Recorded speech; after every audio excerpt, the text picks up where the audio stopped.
Баршаңызға қайырлы күн достар, менің каналыма қош келдіңіздер.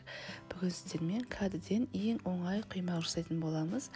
Сізге ұнайды деген ойдамын. Видеоны соңына дейін көріңіздер.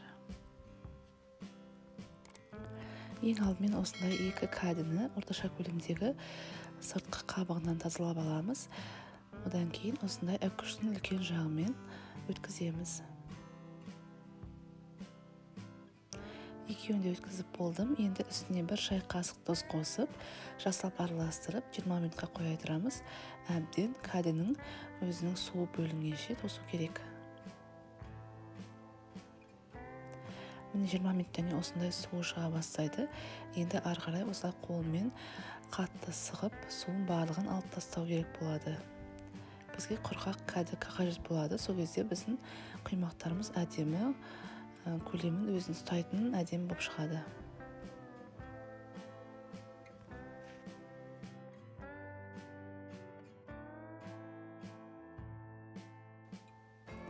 Міне суын барлығын алып тастадым.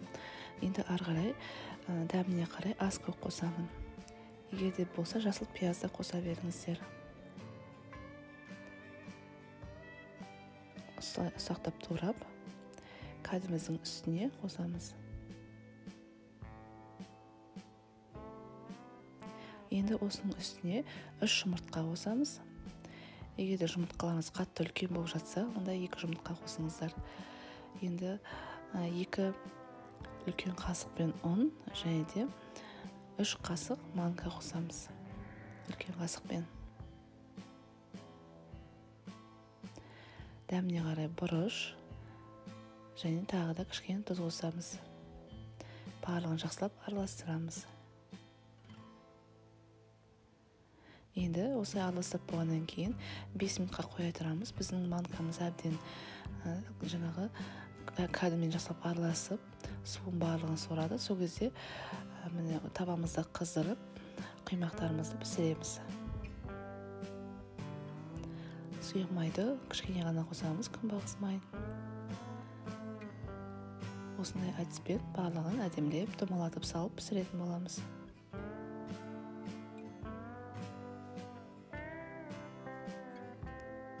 Екінші жақ қызарғаннан кейін осылай аударамыз. Оттың астын қатты қоймаймыз, орташа отқа қойып, осылай пісіреміз барлығын. Міне осылай әдемі қызарып, формасын барлығын әдемі ұстайтын құймақтар шығады. Барлығын осылай пісіріп аламыз.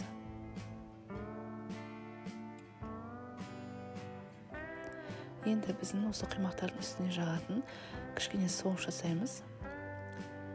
Майонезбен. Енді майонезімізге осындай аз көк қосамын. 4 ас қасық майонез қосып, үстіне 1-2 тісше сарымсағымызды осылай үккіштен өткізіп, және де жаңағы тураған аз көкімізді қосып, екеуін араластырамыз. Біздің соусымыз дайын.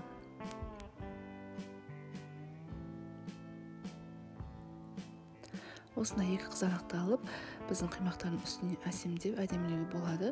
Егер де болмай жатса, жай ғана құймақтың үстіне соус жағып жебесеңіздер болады. Біздің құймақтарымыз дайын, суыды. Енді үстіне жаңағы дайын болған соусымызды жағып, қызанақтарымызды қоямыз. Өте жылдам дайын болатын құймақтардың әдемі түрі. Кәделеріңіз болса, осылай жасап көріңіздер. Біздерге ұнайды деген ойдамын. Дәмі өте керемет, жұмсақ болып шығады. Егер де осы рецепт ұнап жатса, менің каналымды қолдап, маған тіркеліп қоюды ұмытпаңыздар. Және де астына комментарий бөліміне өздеріңіздің ойларыңызды, пікірлеріңізді, және де осындай кәдеден жасалатын құймақтардың жасалу әдісін жазып қойсаңыздар болады.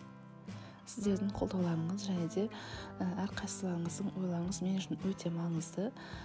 Сол үшін комментарий бөліміне өздеріңіздің ойларыңызды қалдырып қойыңыздар. Міне осындай әдемі құймақтар шықты. Жасап көруге кеңес беремін. Өте жылдам дайын болатын кәдеден жасалған оңай құймақтың түрі. Үйлеріңізде кәде болса жасап көріңіздер. Келесі видео кездескенше сау болыңыздар.